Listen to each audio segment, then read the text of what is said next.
Hello student, a very pleasant morning to you all. I'm Vinita Singh. Welcome you to our YouTube channel of online classes for the subject science. In today's video, we will discuss about the topic that is our digestive system.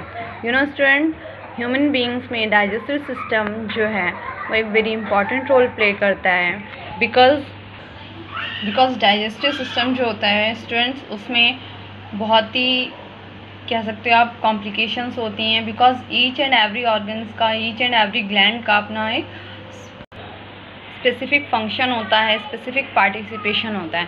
Students जो हमारा digestive system है वो different organs जितने भी मैंने आप देख सकते हैं here I have mention all the different organs और glands that are function in our digestive system. Firstly हमारा जो डाइजेशन प्रोसेस है it start from the mouth and end up to the anus. Mouth से start होकर के student ये total जो है आपका एनस तक जा कर के डाइजेशन सिस्टम एंड होता है and it's a very complicated process, बहुत ही टफ होता है। आपको पता है स्टूडेंट, देखिए जब हम कोई भी बाइट लेते हैं तो वो हमारे टीथ से च्यू किया जाता है एंड वो बाइट सलीवरी ग्लैंड, ये आप यहाँ पर देख सकते हैं ब्राउनिश कलर का पार्ट जो मैंने इसमें कलर्ड किया है, this is the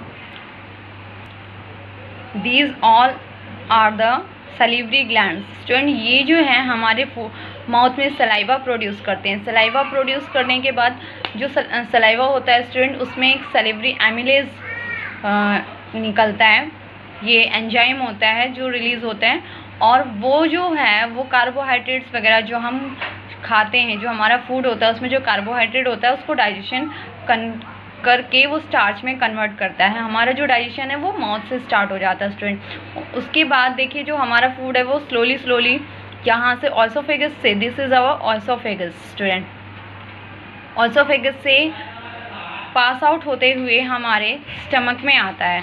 student oesophagus जो है वो हमारी फूड पाइप होती है, इसी के जस्ट साइड से ही हमारी विंड पाइप अटैच होती है। यहाँ पे देखिए स्टूडेंट क्या होता है, एक एपिग्लॉटिस नाम का ऑर्गन होता है। एपिग्लॉटिस का क्या फंक्शन होता है, वो हमारे फूड पाइप और विंड पाइप के अंदर ब्लॉकेज का काम करता है। कहने का मतलब ये है जब हम फूड खा रहे होते हैं तो वो हमारी विंड पाइप को क्लोज कर देता है और फूड वहाँ से पास आउट होता है। जब फूड वहाँ से पास आउट हो जाता है विद इन अ सेकेंड वो फूड पाइप को कवर्ड कर देता है, ढक देता है एंड विंड पाइप हमारी ओपन हो जाती है। इसीलिए समटाइम्स स्टूडेंट क्या होता है जब हम फूड को सॉल्व कर रहे होते हैं और हम सांस ले लेते हैं या फिर कुछ हम सोच रहे होते हैं तो वो जो हमारा बाइट होता है, जो हमारा ग्रॉस होता है वो वहीं पे अटक जाता है। इसलिए हमें समटाइम्स छिछनी टाइप्स, मतलब आपको देखा होगा आपने कभी कुछ खांसी वगैरह टाइप्स आने लगती है। ओके स्टूडेंट, नाउ हमारा फूड जो है बॉलस वो यहाँ से पास आउट होकर के यहाँ पर एक पेरिस्टालसिस मूवमेंट होता है। पेरिस्टालसिस मूवमेंट स्टूडेंट वो होता है जो फूड होता है वो स्लोली इस तरीके से एक दूसरे के थ्रू ये इस तरीके से इसकी मसल्स काम करती हैं, रोटेट होती हैं, देन ये स्लोली जो फूड है वो नीचे पास आउट होते हुए हमारे स्टमक में आता है। स्टूडेंट स्टमक में देखिए किस चीज़ का डाइजेशन होता है स्टूडेंट। फर्स्ट ऑफ स्टमक जो है हमारा वो जे शेप कैरेक्टर जो होता है उस तरीके से होता है, ये बैग होता है मसल से बना हुआ और ये फूड पाइप से फूड को लेता है। उसके बाद इसमें से कुछ गैस्ट्रिक जूसेस और हाइड्रोक्लोरिक एसिड रिलीज होते हैं। हाइड्रोक्लोरिक एसिड का फंक्शन होता है स्टूडेंट जो हमारे फूड के अंदर जर्म्स होते हैं उनको किल करना, और गैस्ट्रिक जूस जो होता है वो क्या करता है, जो कई बार लोगों को प्रॉब्लम होती है गैस्ट्रिक की, उस चीज़ को मेंटेन करके रखता है। नाउ स्टूडेंट हमारा जो फूड है एसिडिक, मतलब समटाइम एसिडिटी की प्रॉब्लम वगैरह हो जाती है, वो काम होता है गैस्ट्रिक जूस का मेंटेन करने का। ओके स्टूडेंट, नाउ फूड हमारा पास आउट होते हुए देखिए कहाँ पर आता है, स्मॉल इंटेस्टाइन में। नाउ स्टूडेंट स्मॉल इंटेस्टाइन में जब वो फूड हमारा आता है तो देखिए उसके साथ क्या होता है, जो फूड हमारे स्टूडेंट स्मॉल इंटेस्टाइन में पास आउट होता हुआ आता है वहीं पर देखिए लीवर एंड पैनक्रियाज, ये दो और प्लस में ये गैल ब्लैडर, ये तीन जो ग्लैंड दिए हुए हैं आपको मैंने, इनका फंक्शन क्या होता है। देखिए स्टूडेंट फर्स्ट ऑफ ऑल मैं आपको लीवर के बारे में बताती हूँ। लीवर जो है वो 2 लोब्स में डिवाइड होता है, this is the left lobe and this is the right lobe. ये 2 पार्ट्स में डिवाइड होता है, बट मतलब पूरी तरीके से पार्टीशन नहीं होता इसमें, बट ये आपको देखने में लगता है। ओके स्टूडेंट्स, ये क्या करते हैं, रेडिश ब्राउन कलर का ग्लैंड होता है और हमारे एब्डोमेन जो हमारा पेट होता है उसके ऊपर पोर्शन पर होता है। और स्टूडेंट ये इस तरीके से कुछ होता है, ये देखिए इस शेप में। तो जो हमारा गैल ब्लैडर है वो यहाँ पे घुसा हुआ होता है स्टूडेंट। ओके स्टूडेंट, यहाँ पे इस तरीके से होता है, तो गैल ब्लैडर उसके अंदर यहाँ पे फिट होता है। ओके, तो ये लीवर जो है ये क्या करता है, फैट का डाइजेशन करता है एंड प्लस में प्रोटीन सिंथेसाइज होता है। प्रोटीन का डाइजेशन भी लीवर में ही होता है।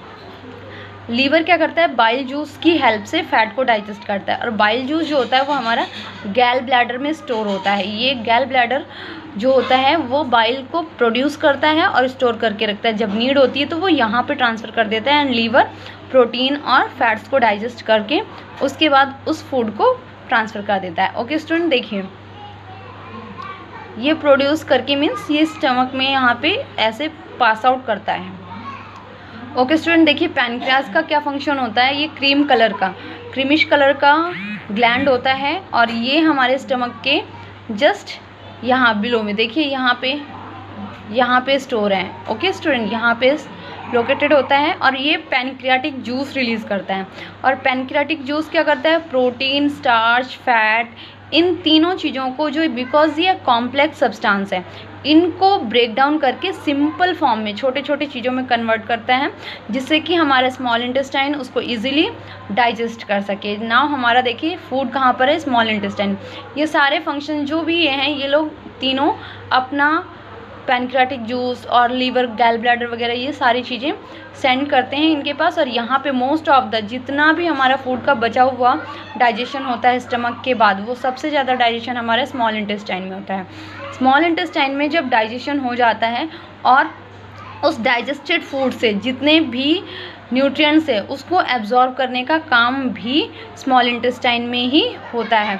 उसके बाद वो जो ब्लड स्ट्रीम है, जो ब्लड हमारे बॉडी में बह रहा होता है, वो उसको ट्रांसफ़र कर देता है, लार्ज इंटेस्टाइन तक ले जाता है। ओके स्टूडेंट, देखिए यहाँ पे लार्ज इंटेस्टाइन से फिर फूड हमारा पास आउट होकर के लार्ज इंटेस्टाइन में स्टूडेंट्स देखिए लार्ज इंटेस्टाइन जो है वो हमारी ओनली 1.5 मीटर लार्ज होती है, बट जो हमारी स्मॉल इंटेस्टाइन है स्टूडेंट वो नियर अबाउट 7.5 मीटर होती है। बट इसको लार्ज इंटेस्टाइन इसलिए कहा जाता है बिकॉज ये विड्थ में मोटी होती है in comparison to small intestine. Okay student, तो देखिए ये फिर फूड हमारा जो वेस्ट बचा हुआ है वो पास आउट होते हुए लार्ज इंटेस्टाइन में आता है। लार्ज इंटेस्टाइन में फूड में से वाटर को और जो उसमें से सॉल्ट वगैरह होते हैं स्टूडेंट उसको लिया जाता है और वो एब्जॉर्ब करने के बाद जो हमारा बचा हुआ वेस्ट होता है वो हमारा किस में आ जाता है स्टूडेंट, रेक्टम में। और रेक्टम में आने के बाद उस वेस्ट को एनस के through time to time remove कर दिया जाता है student. This was the totally function of our digestive systems organs. जितने भी हमारे ऑर्गन्स डाइजेस्टिव सिस्टम में होते हैं उनका फंक्शन था स्टूडेंट। मैंने मोस्ट ऑफ द जितनी भी चीज़ें आपको बहुत ही इजीली वे में एक्सप्लेन कर दी हैं। सलीवरी ग्लैंड सलाइवा प्रोड्यूस करता है, ऑसोफेगस फूड पाइप को कहते हैं, स्टमक जे शेप्ड ऑर्गन होता है, पैनक्रियाज पैनक्रियाटिक जूस रिलीज़ करता है, लार्ज इंटेस्टाइन में वाटर और सॉल्ट का एब्जॉर्प्शन होता है, एनस के थ्रू वेस्ट बाहर आता है, रेक्टम में वेस्ट जाकर स्टोर होता है, एंड स्मॉल इंटेस्टाइन में भी मैंने आपको मोस्ट ऑफ द फूड का डाइजेशन बता दिया। गैल ब्लैडर से बाइल प्रोड्यूस होता है, लीवर में जाकर वो स्टोर होता है और वहाँ पर प्रोटीन वगैरह का सिंथेसाइज होता है, माउथ में हम फूड च्यू करते हैं। The one which is remaining that is our appendix. Student appendix आपने सुना होगा, ये प्रॉब्लम समटाइम कुछ लोगों को हो जाती है। बिकॉज क्या होता है स्टूडेंट, आपको पता है कि हम जो हैं वो मंकीज़ के ही, आप कह सकते हो कि हमारे जो एंसेस्टर्स थे वो मंकीज़ थे, तो उनकी जो टेल होती थी स्टूडेंट्स वो हमारी अपेंडिक्स है। क्या हुआ, जब हम स्लोली ग्रो अप होते गए तो हमारी वो टेल कटती चली गई और वो जा कर के एक अपेंडिक्स का पार्ट बन गई। तो अपेंडिक्स समटाइम जब ये ग्रो होने लगती है तो हमारे ऑर्गन्स को पुश करती है, जिसकी वजह से ही हमें अपेंडिक्स का पेन होता है और ये रेयरली फ्यू पर्सन्स को ही होता है। Okay student, I hope you will enjoy the video and you will get every content of this video. You have to draw this in your fair notebook and learn this. Okay student, have a good day. Goodbye.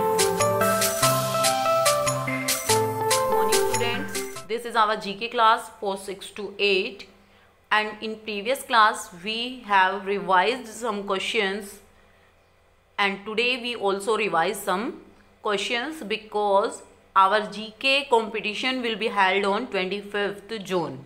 Okay, so let me start. Our question 1 is, how many UTs in India? UTs mean Union Territories, कि भारत के अंदर कितने केंद्र शासित प्रदेश हैं? तो कितने हैं? 9, 7, 8, 4. कितने हैं? 8. Okay. Our next question is, the capital of Haryana is, कि हरियाणा की राजधानी क्या है? तो हरियाणा की राजधानी क्या है? रांची है, चंडीगढ़ है, जयपुर है, रायपुर है. तो क्या है? चंडीगढ़. ओके.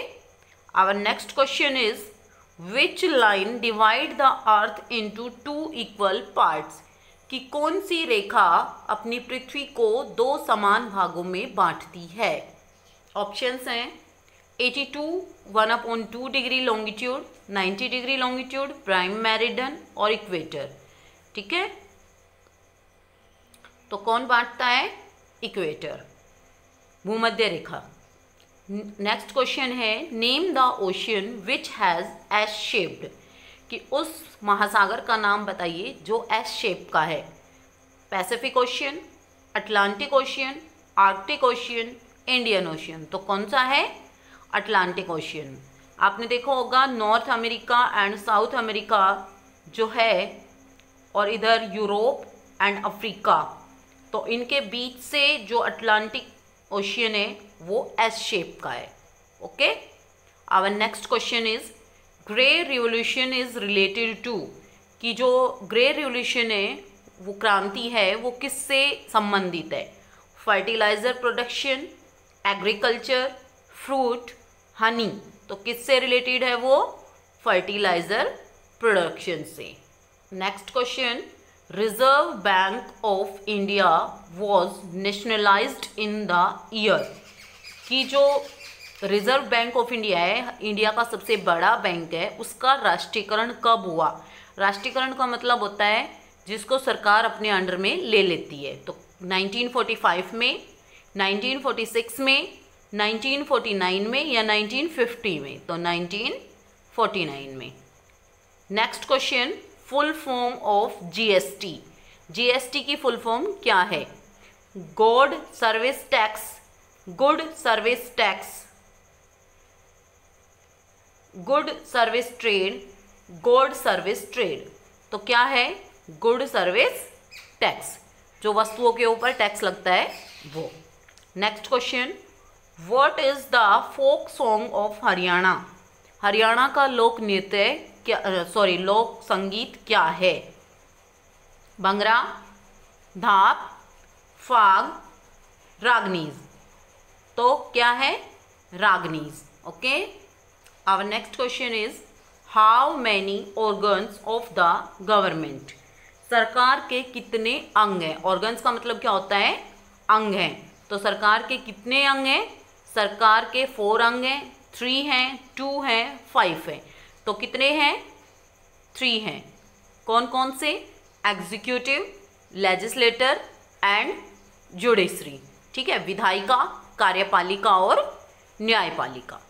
नेक्स्ट क्वेश्चन है, government by the people, for the people end of the people, कि वो सरकार जो लोगों के द्वारा, लोगों के लिए और लोगों की सरकार होती है, मतलब जिसके अंदर लोग अपने प्रतिनिधि स्वयं चुनते हैं.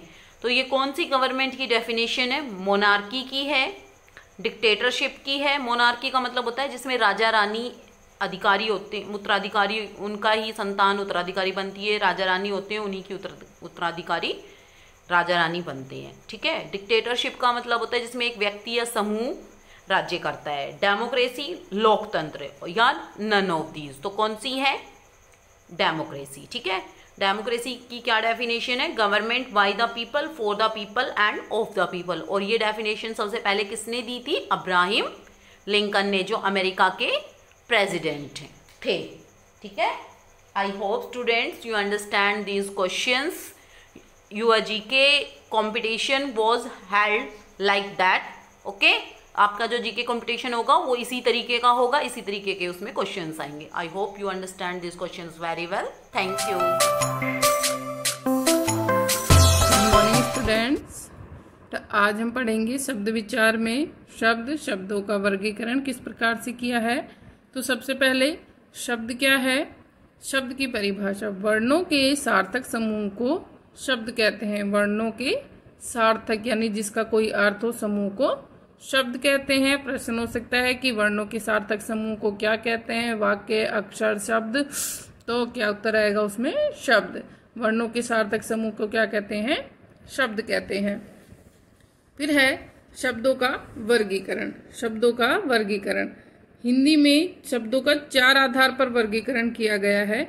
टेक्स्ट बुक है आपकी 7th 8th, उसमें 5 दे रखे हैं। 5 नहीं होते, शब्दों का जो वर्गीकरण है वो आपका 4 ही आधार पर किया जाता है। कौन कौन से हैं, स्रोत या उत्पत्ति के आधार पर, कि उसको स्रोत बोल सकते हैं या उत्पत्ति, स्रोत या उत्पत्ति के आधार पर, अर्थ के आधार पर, प्रयोग के आधार पर, और चौथा है रचना या बनावट के आधार पर शब्द भेद। तो शब्दों का वर्गीकरण कितने प्रकार से किया गया, 4 प्रकार से। हिंदी में शब्दों को 4 आधारों पर बांटा गया है। 4 आधार पर बांट दिए हमने, कौन कौन से, स्रोत या उत्पत्ति के आधार पर, अर्थ के आधार पर, प्रयोग के आधार पर, रचना बनावट के आधार पर। अब सबसे पहले हम देखेंगे स्रोत या उत्पत्ति के आधार पर जो शब्द भेद है उसके कितने भेद हैं। स्रोत या उत्पत्ति के आधार पर जो शब्द भेद हैं उसके 5 भेद हैं। कौन कौन से, 5 भेद हैं उसके। कौन कौन से, तत्सम, तद्भव, देशज, विदेशी, संकर। कौन कौन से हैं, तत्सम, तद्भव, देशज, विदेशी और संकर। अब इसमें तत्सम शब्द क्या होते हैं, वे शब्द जो संस्कृत के हैं, जो संस्कृत भाषा के शब्द थे उनका वैसे के वैसे हम हिंदी में प्रयोग करते हैं। तत्सम शब्द हैं जो संस्कृत भाषा के थे और वैसे के वैसे हिंदी में प्रयोग किए जाते हैं। जो शब्द आपको थोड़े से ऐसे हार्ड से लगते हैं, जैसे गृह, मित्र, अग्नि, इस तरह के जो शब्द हैं वो किसके अंदर आएंगे, तत्सम में। तद्भव शब्द होते हैं कि जो संस्कृत के ही थे लेकिन उन संस्कृत के शब्दों को क्या करा, थोड़ा सा हमने उनमें परिवर्तन करके उनको हिंदी में प्रयोग किया। तो जैसे गृह था, इसका हमने घर बना दिया, मित्र था, इसका मीत बना दिया, अग्नि था, इसका आग बना दिया, ऐसे सूर्य है, उसका सूरज बना दिया। तो तत्सम और तद्भव में यही अंतर है कि जो तत्सम शब्द होते हैं वो संस्कृत भाषा के हैं और संस्कृत के वैसे प्रयोग होते हैं, लेकिन तद्भव में क्या करा, हमने उसको थोड़ा सा अलग परिवर्तन कर दिया उसमें थोड़ा सा। इस प्रकार से आगे इसमें देशज शब्द। देशज शब्द क्या है, जो देश से उत्पन्न है, यानी देशी भाषा के जो शब्द हैं वो देशज शब्द में आते हैं। लोटा, पगड़ी, चारपाई, डिबिया, गाड़ी आदि। विदेशी शब्द जो विदेशी भाषा के शब्द हो गए। अंग्रेजी, वो विदेशी भाषा कोई सी भी हो सकती है बेटा, आपको ये नहीं लिखना कि विदेशी अंग्रेजी के हैं। हम विदेशी भाषा हो सकती है, अंग्रेजी के हो, अरबी के हो, फारसी के, पुर्तगाली के, तुर्की के, ये कोई भी शब्द आपके हो सकते हैं। वो सभी किसके अंदर आते हैं, आपके विदेशी में। फिर है आपके संकर शब्द। संकर शब्द क्या है, 2 भाषाओं से बने हुए शब्द, 2 अलग अलग भाषा से जो शब्द बनते हैं वो कहलाते हैं आपके संकर शब्द। जैसे हवादार, हवा हिंदी का शब्द है और दार फारसी का शब्द है, इसलिए ये संकर शब्द हो गया कि एक हिंदी का दूसरा फारसी का। रेलगाड़ी, रेल अंग्रेजी का हो गया और गाड़ी हिंदी का हो गया, इसलिए इसका संकर शब्द है। फिर हमारा दूसरा है रचना या बनावट के आधार पर शब्द भेद। रचना या बनावट के आधार पर शब्द के कितने भेद हैं, इसके आधार पर शब्द के 3 भेद हैं। रचना या बनावट के आधार पर शब्द के कितने भेद हैं, 3 भेद हैं। कौन कौन से, रूढ़, यौगिक और योग रूढ़। 3 कौन कौन से, रूढ़, यौगिक और योग रूढ़। रूढ़ शब्द वे होते हैं जो प्रयोग में, जो शब्द प्रयोग होते होते किसी विशेष अर्थ में रूढ़ या निश्चित हो गए, यानी जिन शब्दों का प्रयोग हम, जैसे ये पुस्तक है, इसको हम पुस्तक ही कहते हैं, तो ये पुस्तक, उसी विशेष अर्थ में इसको पुस्तक ही कहेंगे। तो विशेष अर्थ में रूढ़ या निश्चित हो गए कि हाँ इस चीज का नाम यही है। यौगिक शब्द क्या होते हैं, 2 या 2 से अधिक शब्दों के योग से बनते हैं। यौगिक माने योग हो गया, तो 2 या 2 से अधिक शब्दों के योग से बनते हैं यौगिक शब्द हो गए। जैसे विद्या प्लस आल्य, 2 शब्द हो गए, इसमें एक तो विद्या और दूसरा आल्य, तो इन दोनों से मिलकर बना विद्यालय। ऐसे प्रधान और मंत्री, 2 शब्द है, एक प्रधान और एक मंत्री, दोनों से मिलकर बना प्रधानमंत्री। और जब हम इनके टुकड़े करते हैं तो उन टुकड़ों के अर्थ होते हैं, जैसे कि हमने विद्या का अलग और आल्य अलग, तो दोनों का अर्थ है विद्या अलग और आल्य मतलब घर। ऐसे प्रधान अलग और मंत्री अलग, रसोई और घर। योग रूढ़ शब्द, योग रूढ़ शब्द क्या होते हैं, योग प्लस रूढ़, यानी दोनों का मिक्स, यौगिक और रूढ़ का। ये शब्द यौगिक होते हुए भी, यौगिक यानी दो शब्दों से मिलकर बने हुए, ये यौगिक होते भी विशेष अर्थ में रूढ़, यानी कि रूढ़ अर्थ हो गया, विशेष अर्थ में रूढ़ हो गए, वो हो गए आपके योग रूढ़ शब्द। यानी दोनों का कि दो या दो से अधिक शब्दों से भी मिलकर बने हों और किसी विशेष अर्थ में भी हो गए हों। तो इसीलिए जैसे पंकज, अब पंकज शब्द है, ये दो शब्दों से मिला, पंक प्लस में जय। पंक माने होता है कीचड़ और जय माने होता है उत्पन्न हुआ या पैदा हुआ। तो कीचड़ में उत्पन्न हुआ कमल। यहाँ पर पंकज हमने विशेष किसके लिए बोला, कमल के लिए। कीचड़ में और भी चीजें उत्पन्न होती हैं, लेकिन हमने यहाँ पर क्या किया, ये पंकज हमने कमल के लिए ही प्रयोग किया। ऐसे ही दशानन, दस प्लस आनंद, तो दशानन, दस और आनंद किसके लिए विशेष रूप में प्रचलित है, ये रावण के लिए। अब है आपके प्रयोग के आधार पर। प्रयोग के आधार पर जो शब्द हैं उनके दो भेद हैं, विकारी शब्द और अविकारी शब्द। विकारी और अविकारी बेटा इंपोर्टेंट है आपकी, क्योंकि विकारी और अविकारी दोनों आगे तक आते हैं आपके। विकारी शब्द क्या होते हैं, वे शब्द जिनमें लिंग वचन कारक के कारण क्या आ जाता है, परिवर्तन आता है। विकारी वे शब्द होते हैं जिनमें लिंग वचन कारक के कारण क्या आ जाता है, परिवर्तन आ जाता है। ये है आपके संज्ञा, सर्वनाम, विशेषण और क्रिया। स्वीकारी शब्द चार होते हैं, कौन कौन से, संज्ञा, सर्वनाम, विशेषण और क्रिया। फिर है आपके अविकारी शब्द जिनमें परिवर्तन नहीं होता, वे शब्द जिनमें लिंग वचन कारक के कारण परिवर्तन नहीं होता, वे है अविकारी। और अविकारी शब्दों को अव्यय शब्द भी कहते हैं, जैसे क्रिया विशेषण, समुच्चय बोधक, संबंध बोधक, विस्मयादि बोधक, निपात आदि। लास्ट है आपका अर्थ के आधार पर शब्द भेद। अर्थ के आधार पर शब्द के कितने भेद हैं आपके, अर्थ के आधार पर आपके शब्द के हैं चार भेद, एकार्थी शब्द, अनेकार्थी शब्द, पर्यायवाची शब्द, विलोम शब्द। यानी एकार्थी शब्द जिसका एक ही अर्थ हो, ऐसे शब्द जिन शब्दों का एक ही अर्थ होता है, एकार्थी शब्द कहलाते हैं। अनेकार्थी जिन शब्दों के एक से अधिक अर्थ होते हैं, यानी शब्द आपने एक बोला लेकिन उसके अर्थ अलग अलग हो सकते हैं, जैसे पत्र, यहाँ पर चिट्ठी भी हो सकता है, पत्ता भी हो सकता है, कर, हाथ भी हो सकता है, टैक्स भी हो सकता है। पर्यायवाची शब्द यानी एक समान अर्थ वाले, समान अर्थ देने वाले शब्द क्या कहलाते हैं आपके, पर्यायवाची शब्द। जैसे आंख का विलोम चक्षु, लोचन, नेत्र, अब ये सभी क्या है, समान अर्थ, यानी आंख का ही अर्थ बता रहे हैं। फिर है विलोमार्थी या विपरीतार्थिक शब्द, यानी जो उल्टा अर्थ रखते हैं, जो शब्द एक दूसरे के विपरीत या उल्टा अर्थ रखते हैं, वो कहलाते हैं आपके विलोम शब्द। तो आप बेटा ये सभी दोहराएंगे।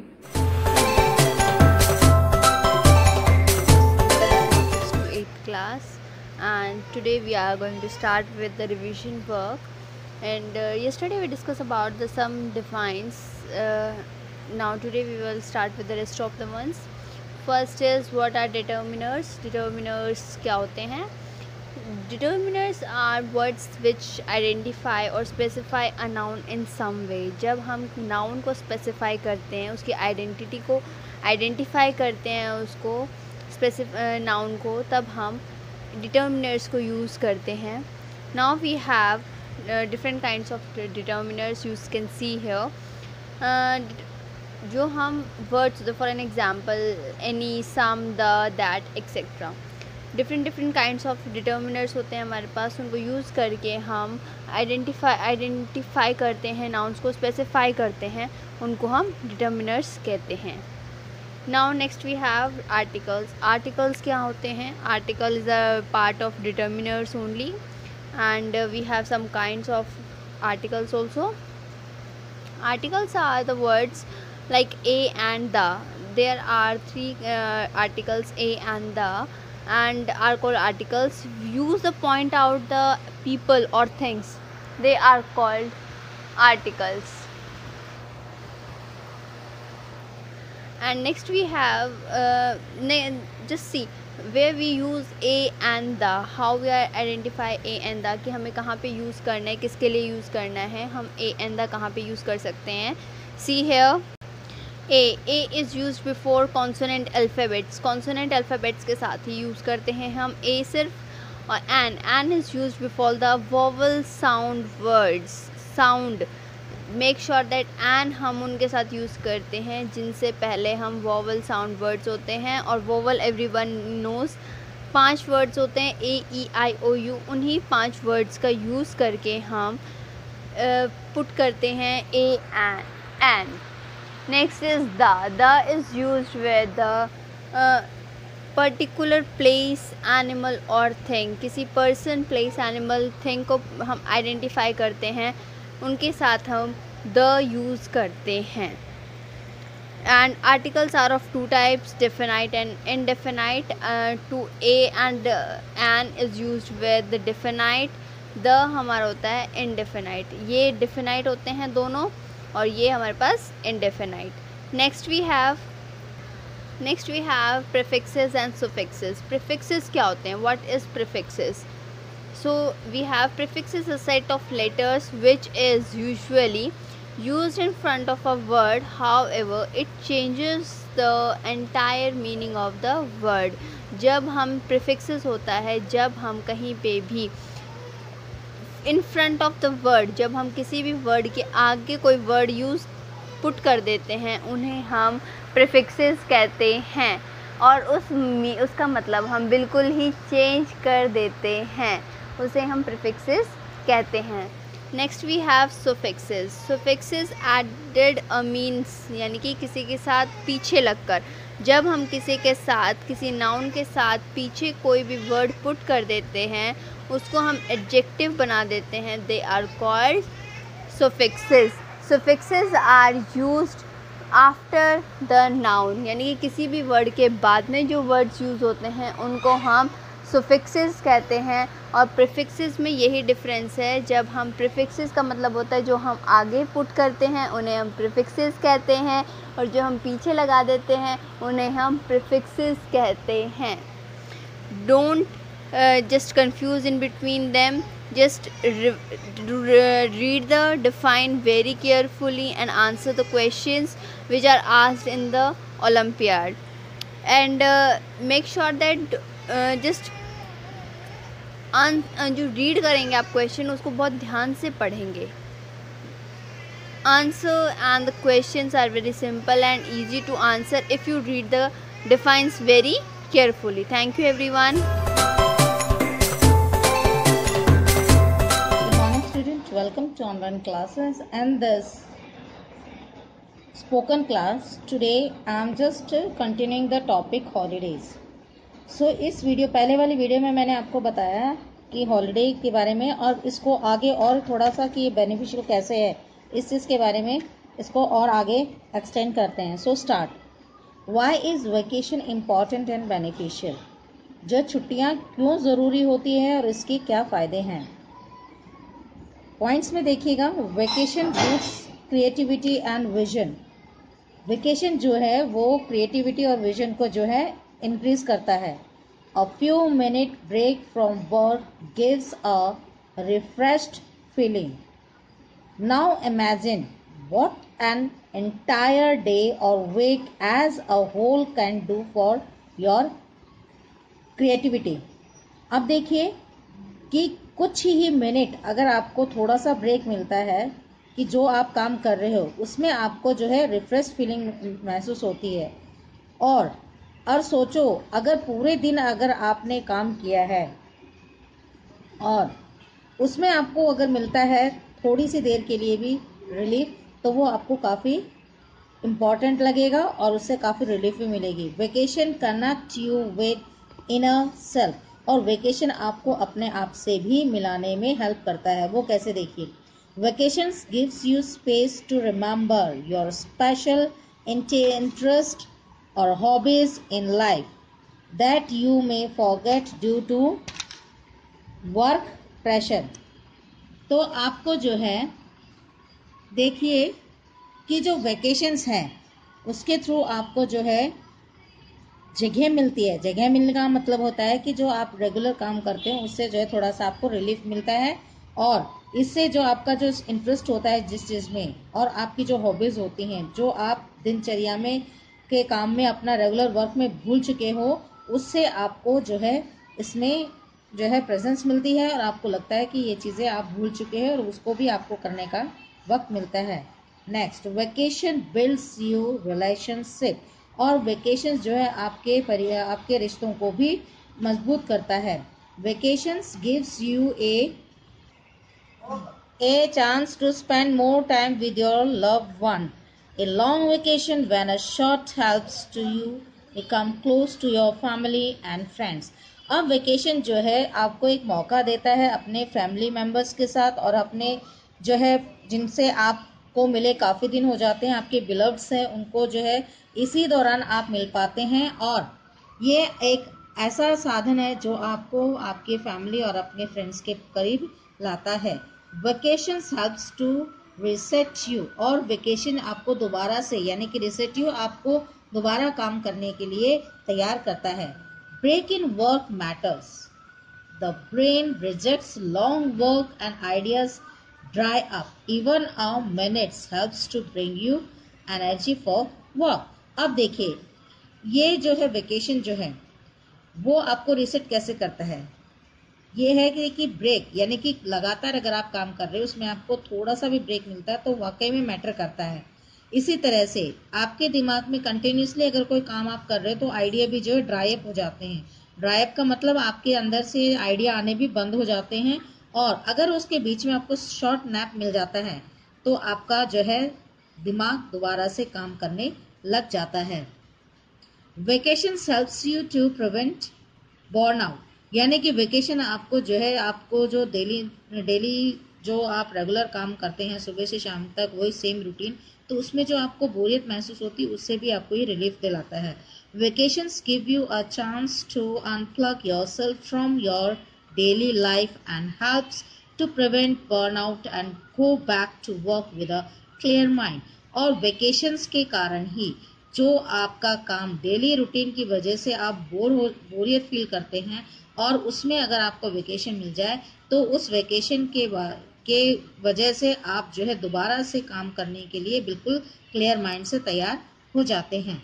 Vacation helps to gain insight, gives you a chance to travel, explore and adventure that can refresh your understanding of life and help you to see your life in a new way। और इसी तरह से vacation जो है आपको जो है gain करती है। अगर आप काम से छुट्टी लेते हैं आपको चांस मिलता है, मौका मिलता है, आप जहां घूमना जाना चाहते हो वहां घूम सकते हो। और एक्सप्लोर का मतलब कोई भी ऐसा काम जिसे करने में आपको आनंदित महसूस होता है वो काम आप कर सकते हैं। और एडवेंचरस भी होता है, आपको बहुत सी चीज़ें देखने को मिलती है, महसूस करने को मिलती है, और इससे आप जो है रिफ्रेश होते हैं और आपकी अंडरस्टैंडिंग जो है वो भी अच्छी होती है। और इसके साथ ही आपकी जो लाइफ में जो है एक नया मोड़ आता है। The basic idea behind holidays is change, और जो हॉलीडे के पीछे बेसिक जो आइडिया है वो है बदलाव। All work and no holidays make a mind life dull and boring. अब अगर लगातार एक ही तरह का काम आप दिन रात करे जा रहे हैं और उसमें आपको किसी भी तरह का कोई चेंज नहीं है तो आपकी लाइफ जो है डल और बोरिंग हो जाएगी। Holidays bring fun, fasting and merrymaking of the days. Public holidays are linked with important fairs and festivals. During these days, whole family get together, celebrate, have fun and periodic and little act of social services। अब देखिए जो basics holidays है इसके पीछे main कारण होता है बदलाव, और इससे जो है आपकी जो लाइफ जो है वो जो बोरियत हो जाती है उससे थोड़ा सा आपको रिलीफ मिलता है। और हॉलीडे में आप अपने परिवार के साथ मिलकर जो है इस चीज़ों को एंजॉय करते हैं। और पब्लिक हॉलीडेज हैं जो कि लिंक्ड होते हैं बहुत ज़्यादा इम्पोर्टेंट फेयर से, यानी कि मेले से और फेस्टिवल, जैसे कि आपका तीज त्यौहार है। और उसी तरह से इन चीज़ों में आप जो है अपनी फैमिली के साथ गेट टुगेदर यानी कि मिलकर सेलिब्रेट करते हो इसे, और साथ ही फन महसूस करते हो और जो रिलीफ मिलता है। और उसके साथ साथ आपको एक सामाजिक छोटा सा कार्य करने में भी आपको हेल्प मिलती है और आप वो चीज़ कर सकते हो तो पूरी सेटिस्फेक्शन के साथ। सो स्टूडेंट, आपको मैंने ये हॉलीडेज और व्हाई इट इज़ बेनिफिशियल के बारे में बताया। अब आपको करना क्या है, आपको ये just try to in this topic you just try to include your self experience during the holidays। Holidays के दौरान आपका अपना जो पर्सनल कोई एक्सपीरियंस है वो भी आप शेयर कर सकते हैं as for the example। So student, like this video, share it and subscribe the channel and don't forget to click the bell icon. Thank you. Take care. Bye.